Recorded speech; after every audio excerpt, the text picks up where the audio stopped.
was attending the University of North Carolina at Chapel Hill, and I really was not fraternity material for lots of reasons, and I wasn't alone. There were a lot of young people at the university who were not fraternity or sorority material, and most of us ended up gathering at the YMYWCA there on campus, which was a very active social organization. At that time, at the university, there had been a very bitter and long drawn-out strike by the food service workers on the campus at the university, and at that time, and the Y, it turned out the director of the Y at that time was a woman named Anne Queen, and by coincidence, it turned out that Anne was from the mountains as well. She's from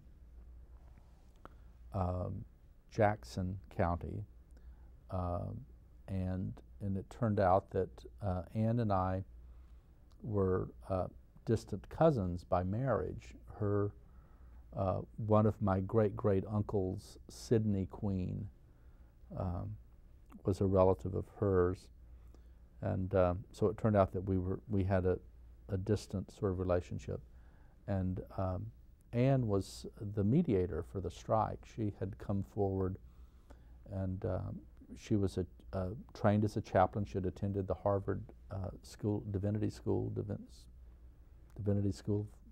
Harvard. Remarkable woman who had never really lost her sense of who she was, and having been born and raised in Appalachia, and we became fast friends. It was because of that friendship that she actually talked me in to taking a borrowed truck and driving from Chapel Hill to Bybee, Kentucky, which is this small town, really a wide place in the road on the western slope of the Appalachian Mountains. And I undertook this journey with another friend, not realizing, because I'd never driven that far, realizing how far away Bybee, Kentucky really was. And because I had just glanced at this map and thought, oh, it's just a little above Knoxville, Tennessee. Well, it was almost 300 miles north of Knoxville, Tennessee. And so the drive took a lot longer than I remembered. I think I'm exaggerating. I know that somewhere in the middle of the night, I remembered seeing a sign north of Knoxville that said Richmond, Kentucky, which was the nearest big town to Bybee. I think it was 182 miles. But then there was something else I saw that night, and this is what this poem is about. How good fortune surprises us. I was hauling freight out of the Carolinas up to the Cumberland Plateau when, in Tennessee, I saw from the freeway at 2 a.m. a house ablaze. Water from the fire hoses arced into luminescent rainbows. The only sound, the dull roar of my truck passing. I found myself strangely happy.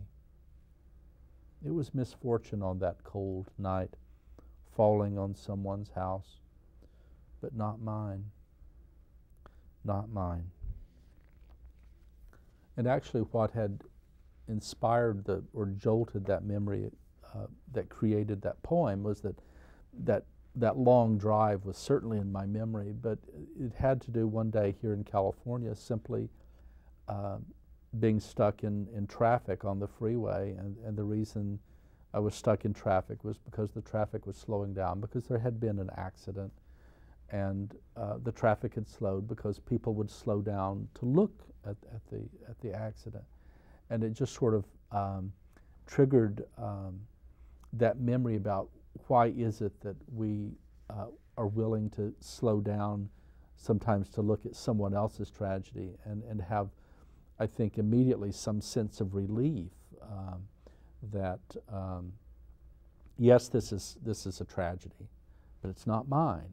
It's not me. It's not me. And that there's a sense of sometimes I think maybe even unacknowledged relief and gratitude, which are very ambivalent feelings to have in the face of disaster and tragedy. But I think it's a very human reaction, and that was the inspiration for that poem.